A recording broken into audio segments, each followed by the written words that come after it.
الحمد لله نحمده ونصلي ونسلم على رسوله الكريم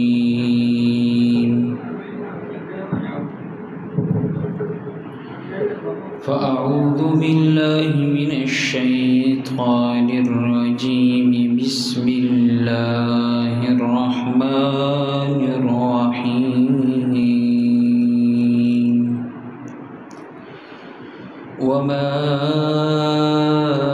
أرسلناك إلا رحمة للعالمين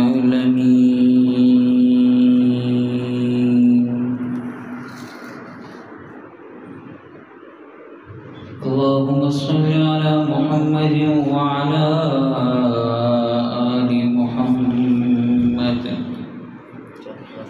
كما صليت على إبراهيم وعلى آل إبراهيم إنك حميد مجيد اللهم بارك على محمد وعلى آل محمد كما باركت على إبراهيم وعلى آل إبراهيم إنك حميد مجيد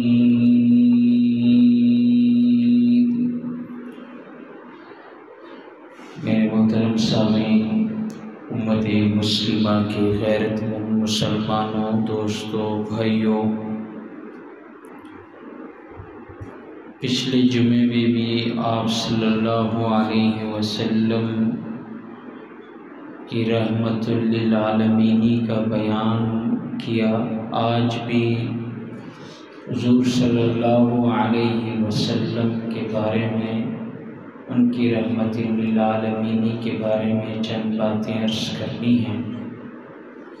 اللہ رب العزت نے ارشاد فرمایا وَمَا أَرْسَلْنَاكَ إِلَّا رَحْمَةً لِلْعَالَمِينَ، اے محبوب، ہم نے آپ کو پورے عالم کے لیے سراپا رحمت بنا کر بھیجا۔ اس امت محمدیہ پر اللہ تعالیٰ کی خصوصی نوازشات، نبی رحمت کی مبارک دعاؤں اور مقبول دعاؤں سے اس گناہگار امت نے بھی بہت وافر مقدار حصہ پایا۔ کتابوں میں لکھا ہے کہ حضور صلی اللہ علیہ وسلم کی دعاؤں کے صدقے اللہ تعالیٰ نے اس امت سے بہت ساری سختیوں کو دور فرمایا، یہاں تک کہ حضرت آدم علیہ السلام سے ایک بھول ہوئی تھی۔ اس بھول پر اللہ کی طرف سے یہ معاملہ ہوا تھا کہ ان کو جنت سے زمین پر بھیج دیا گیا۔ انہوں نے جنت کی پوشاک پہنی ہوئی تھی، وہ بھی اتروا لی گئی۔ قرآن مجید میں بھی اس بھول کا تذکرہ فرما دیا گیا، لیکن امت محمدیہ کے ساتھ اللہ تعالیٰ کا عجیب معاملہ ہے کہ اگر اس امت محمدیہ کا کوئی آدمی بھولنے کے بجائے جان بوجھ کر کوئی گناہ کرے تو اللہ رب العزت اس کے جان بوجھ کر گناہ کرنے کی وجہ سے بھی جان کر بھی جب وہ گناہ کرے لیکن وہ توبہ کرے، اللہ تعالیٰ اس توبے کو بھی قبول فرما لیتے ہیں۔ وَمَا أَرْسَلْنَاكَ إِلَّا رَحْمَةً لِلْعَالَمِينَ۔ حضرت آدم علیہ السلام سے جنت کی پوشاک اتار دی گئی، لیکن اگر کوئی آدمی جسم سے کپڑے اتار کر گناہ بھی کرے پھر بھی اللہ کی رحمت للعالمین حضور کے صدقے دوبارہ اس کپڑے کو اس بندے تک لوٹا دیتے ہیں۔ اگر کوئی گھر سے نکل کر گناہ کرے تو اللہ تعالیٰ پھر بھی اس بندے کو واپس گھر پہنچا دیتے ہیں۔ وَمَا أَرْسَلْنَاكَ إِلَّا رَحْمَةً لِلْعَالَمِينَ۔ پہلی امتوں میں سے بنی اسرائیل بنی اسرائیل میں سے اگر کوئی آدمی چھپ کر بھی گناہ کرتا تھا تو صبح اس کے دروازے پہ لکھ دیا جاتا تھا کہ فلاں آدمی نے چھپ پر گناہ کیا ہے، فلاں آدمی نے زنا کیا ہے، فلاں بندے نے شراب پی ہے، فلاں بندے نے کسی کا حق مارا ہے۔ لیکن اللہ رب العزت نے اس گناہگار امت کے ساتھ پردہ پوشی والا معاملہ فرمایا۔ کتنے ہی ایسے لوگ ہیں جو چھپ چھپ کر گناہ کرتے ہیں، مگر اللہ اتنے کریم ہیں پھر بھی لوگوں کی زبانیں سے ان کی تعریف کروا دیتے ہیں۔ کبیرہ گناہوں کے مرتکب ہونے والے، اپنے پروردگار کے حکموں کو پس پش ڈالنے والے جو سزا کے مستحق تھے، اس پر بھی پروردگار کی طرف سے رحمت ہوئی۔ اللہ تعالیٰ نے ان کو دنیا کے اندر رسوا کرنے کے بجائے اپنی رحمت کی چادر میں چھپا دیا۔ وہ کسی بھی وقت توبہ کر لے تو اللہ تعالیٰ ان کے توبے کو قبول فرما لیتے ہیں۔ وَمَا أَرْسَلْنَاكَ إِلَّا رَحْمَةً لِلْعَالَمِينَ۔ حدیث پاک میں آیا ہے کہ بنی اسرائیل میں سے جن لوگوں نے بچھڑے کی پوجا کی تھی، اللہ تعالیٰ نے ان کے توبے کی قبولیت کے لیے یہ شرط رکھ دی کہ تم باہر نکلو، ایک بادل کے ذریعے میں تم پر اندھیرا کر دوں گا، اور یہ کہ تم باہر نکل کر اس وقت تمہاری توبہ قبول ہوگی کہ فَاقْتُلُوا أَنفُسَكُمْ، تم قتل کرو اپنی جانوں کو۔ دو تفسیریں ہیں، یہ تو خود اپنے آپ کو مارو اور قتل کرو تب توبہ قبول کروں گا، یا باپ، کسی کا باپ ہے، اس نے بچڑے کی پوجا کی ہے تو اس کا بیٹا، وہ بھی نفس ہوتا ہے، وہ آ کر اپنے باپ کو قتل کرے۔ جنہوں نے بچڑے کا پوجا کیا ہے ان لوگوں کو دوسرے لوگ قتل کرے تب گناہ معاف کروں گا۔ لیکن اس امت کے ساتھ خصوصی نرمی والا معاملہ، رحمت والا معاملہ نبی رحمت کی وجہ سے اللہ نے فرمایا 100 سال کا گناہ گار کیوں نہ ہو، اگر وہ سچے دل سے توبہ کرے تو اللہ تعالیٰ توبے کو قبول فرما لیتے ہیں۔ وَمَا أَرْسَلْنَاكَ إِلَّا رَحْمَةً لِلْعَالَمِينَ۔ پہلے امت کی کتابوں میں یہ بات ملتی ہے کہ اگر اس امت کے کپڑوں پر ناپاکی لگ جاتی، منی، پیشاب، پاخانہ وغیرہ، تو انہیں حکم ہوتا کہ وہ کپڑا اسی جگہ سے کاٹ دو تب تمہارا وہ دوسرا کپڑا پاک ہوگا۔ لیکن امت محمدیہ کے ساتھ اللہ نے آسانی پیدا فرما دی، فرمایا اگر کسی کے کپڑے پہ نجاست لگ جائے تو اس کو دھو لینا ہی کافی ہے۔ وَمَا أَرْسَلْنَاكَ إِلَّا رَحْمَةً لِلْعَالَمِينَ۔ اور اسی طرح بنی اسرائیل کو حکم تھا کہ تم نے جس عضو سے گناہ کیا تم اپنے اس عضو کو کاٹو گے تب جا کر ہم تمہاری توبہ کو قبول کریں گے۔ لیکن اللہ رب العزت نے اس امت محمدیہ کے ساتھ نبی رحمت کی وجہ سے آسانی پیدا فرما دی، سختی کو اٹھا لیا اور فرمایا کہ تمہیں عضو کاٹنے کی ضرورت نہیں ہے، صرف رب کے سامنے پیشمانی ظاہر کر دو، میں اللہ تمہاری توبہ کو قبول کروں گا۔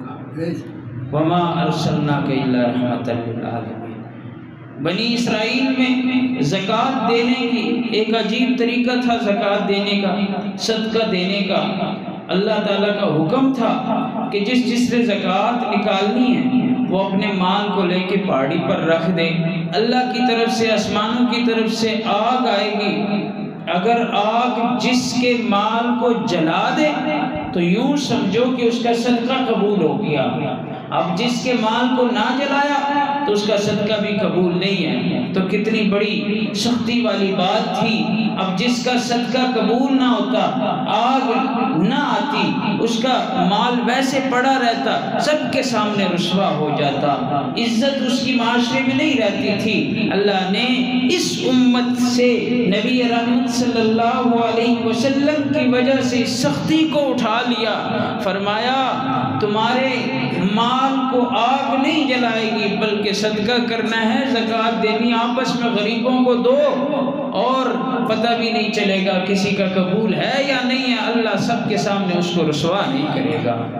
وَمَا أَرْسَلْنَاكَ إِلَّا رَحْمَةً لِلْعَالَمِينَ۔ اس امت کی خصوصیت ہے جو بندہ طاعون کی حالت میں مرے گا اللہ نے اعلان فرما دیا کہ اس بندے کو کل شہداء کے قطار میں کھڑا کر دیا جائے گا۔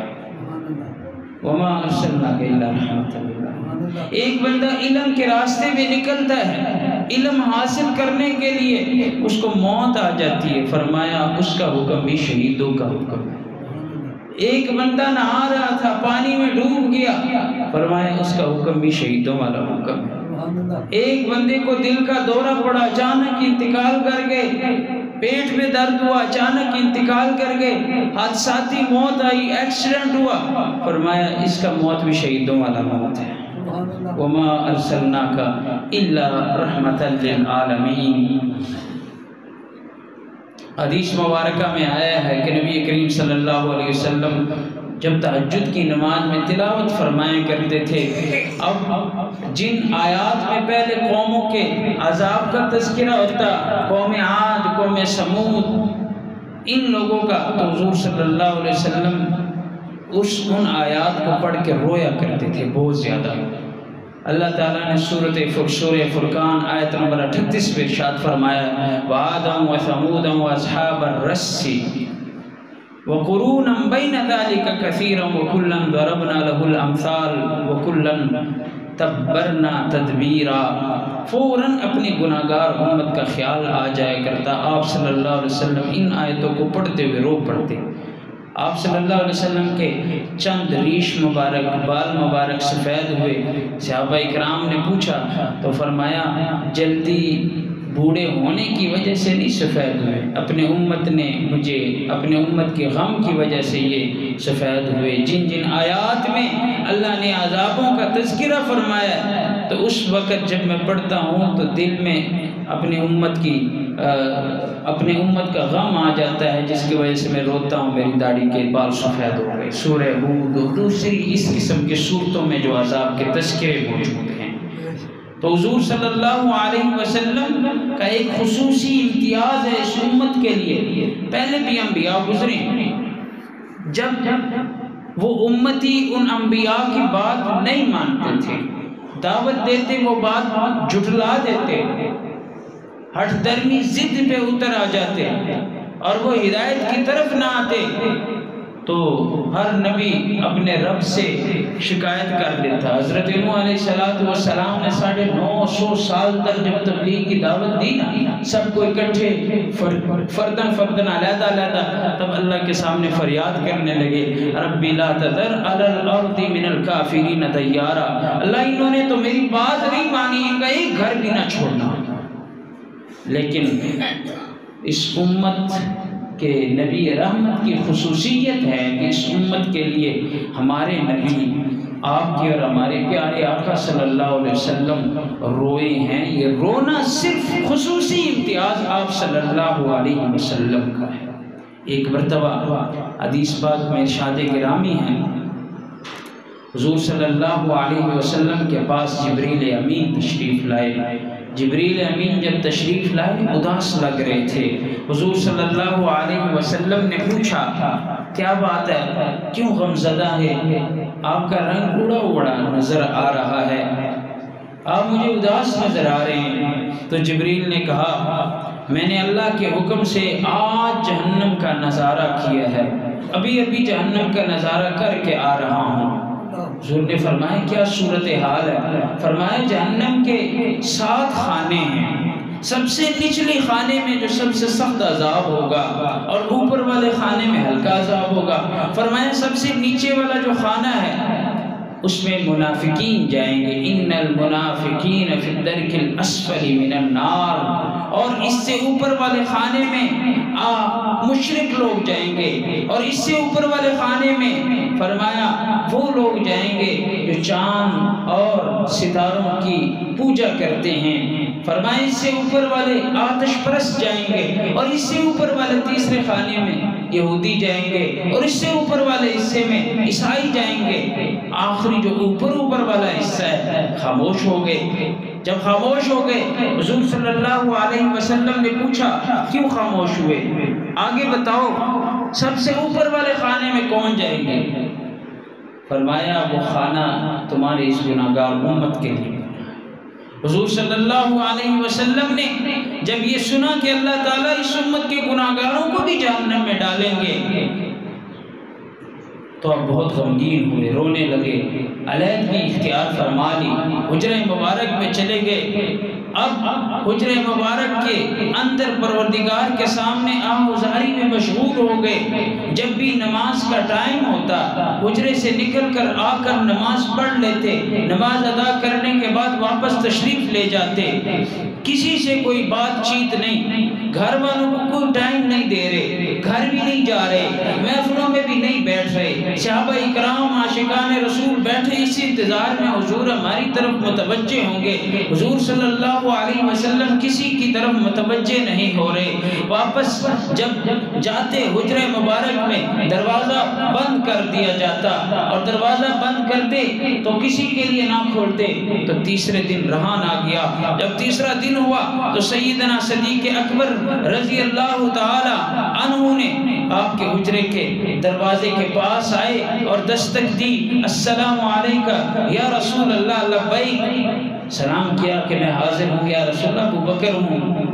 کوئی جواب نہ آیا۔ جب جواب نہ آیا تو حضرت صدیق اکبر واپس چلے گئے حضرت عمر فاروق رضی اللہ تعالی عنہ کے پاس، اور حضرت عمر فاروق رضی اللہ تعالی عنہ سے کہا، تیسرا دن ہو گیا، حضور بات نہیں کر رہے، آپ چلے جائیں، ہاں دستک دے، شاید آپ کو جواب مل جائے۔ تو حجرہ مبارک کے بعد حضرت عمر فاروق رضی اللہ تعالیٰ عنہ تشریف لے گئے۔ جب وہاں پہ چلے گئے تو وہاں پر سلام کیا کہ السلام علیکم یا رسول اللہ، کوئی جواب نہ آیا۔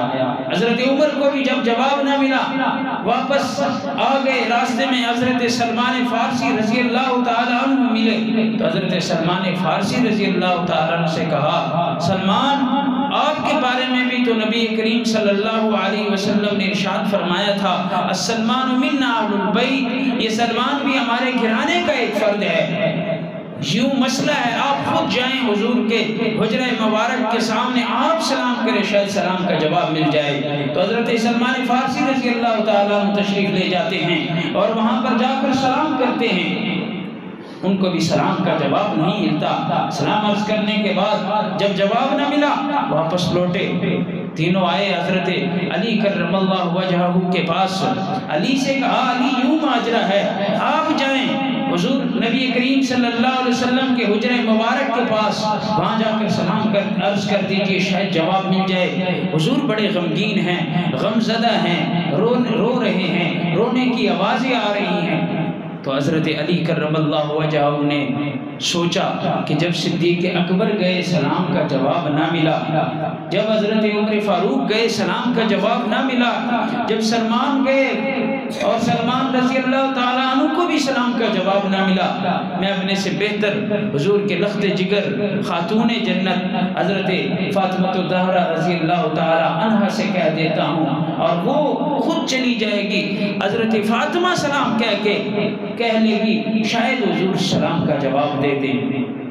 تو حضرت فاطمہ سے کہا، خاتون جنت وہاں پہ گئی، سلام کیا، بابا جانی السلام علیکہ یا رسول اللہ، میں حاضر ہوں، فاطمہ حاضر ہوں، آپ کے لخت جگر، آپ کی بیٹی۔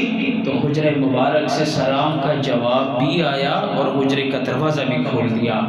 بابا جانی کیا مسئلہ ہے؟ تو رسول اللہ صلی اللہ علیہ وسلم نے ارشاد فرمایا، اصل مسئلہ یہ ہے کہ جبریل میرے پاس آئے تھے، جبریل نے کہا میں جہنم کا نظارہ کر کے آ رہا ہوں، آپ کی یہ گناہگار امت بھی جہنم کے اوپر والے خانے میں جائے گی، تو میں اپنے امت کے بارے میں غمگین ہوں، اللہ سے مانگ رہا ہوں۔ کیا بنا کہ اللہ نے فرشتہ بھیج دیا، اللہ نے فرمایا وَلَسَوْفَ يُعْتِيكَ رَبُّكَ فَتَرْضَىٰ، محبوب سر اٹھا لیجئے، جیسے آپ کہیں گے میں آپ کو راضی کر کے ہی چھوڑوں گا، میں آپ کو راضی کر کے ہی چھوڑوں گا۔ اس وقت حضور صلی اللہ علیہ وسلم نے ارشاد فرمایا کل قیامت والے دن میرے اس گناہ امت میں سے کوئی ایک بھی گناہگار باقی ہو، اس وقت تک میں خود جنت نہیں جاؤں گا جب تک ان کی سفارش کر کے جنت داخل نہ کروں۔ تو میں عرض کر رہا ہوں، یہ حضور صلی اللہ علیہ وسلم کی رحمت للعالمین کے صدقے ایک مرتبہ ارشاد فرما رہے تھے کہ سب نبیوں کو اللہ نے ایک دعا کا اختیار دیا ہوتا ہے کہ جو بھی مانگے اللہ تعالیٰ اس دعا کو قبول فرما لیتے ہیں۔ صحابہ نے عرض کی یا رسول اللہ صلی اللہ علیہ وسلم کیا وہ دعا آپ نے مانگی ہے؟